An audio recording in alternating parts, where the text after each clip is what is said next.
In just a few days, new tariffs will go into effect, some of them reaching upwards of 100%.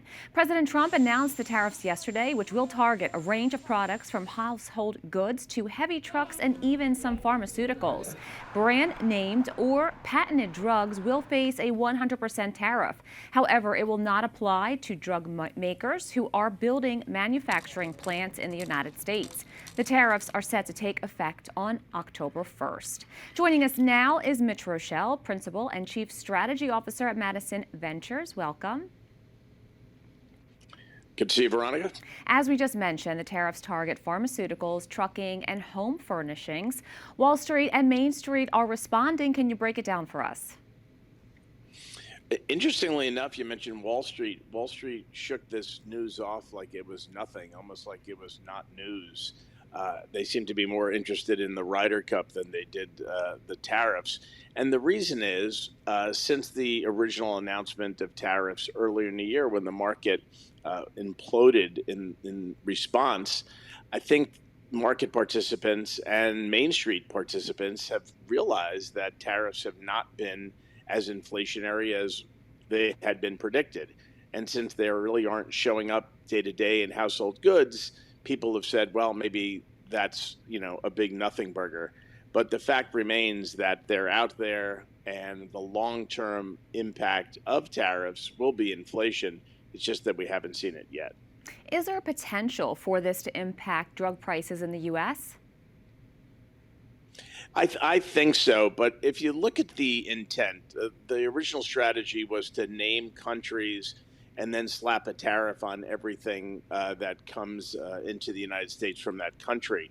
That's worked in negotiations, and it's been sort of a looming deadline for some countries to come to the table, like Japan and the UK, to work out some sort of a deal. The other approach, which the Trump administration and the trade representatives are taking now, is to attack products that are being imported regardless of where they're coming from. And one of the big items that has been nagging since COVID and before is the fact that 80% of generic antibiotics in the United States are being manufactured in China. So I think this is sort of a backdoor way of trying to get at that issue and get to the pharmaceutical companies who have different prices in different parts of the world. So I think that's what's part of it, but we'll wait and see. I think, the Trump administration is trying to fight this battle on trade inequity on multiple fronts because the original approach doesn't seem to be working with some of the other countries. Now, on that point, the Trump administration is going all in on this latest round of tariffs. The president says he believes the move will strengthen U.S. manufacturing and protect national security. How do you see it, and what could be the long-term effects of this policy?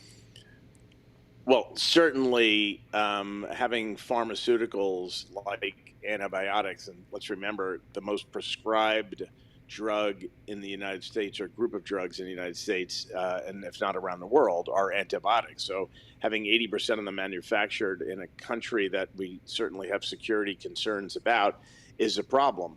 But the reality is they're generic drugs, and they need to be made inexpensively because of their pricing, and there's no solution yet. Building plants in the United States or having generic drug manufacturers build plants in the United States to make those drugs is a simple solution. It takes a while to build a plant, but I think what he's trying to do is force companies to do that, and also force a company that's forget about pharmaceuticals, being impact. Let's take Komatsu, for example. They make heavy machinery, it competes with John Deere. He's trying to force Komatsu to say to Japan, we have to work something out because we're not going to be able to sell this heavy machinery in the United States. Maybe we should build a plant there and see if the Japanese government will get behind it. So that's really the approach, to get the companies who are eating those tariffs to put pressure on their host country to say, hey, we got to make a deal with the U.S.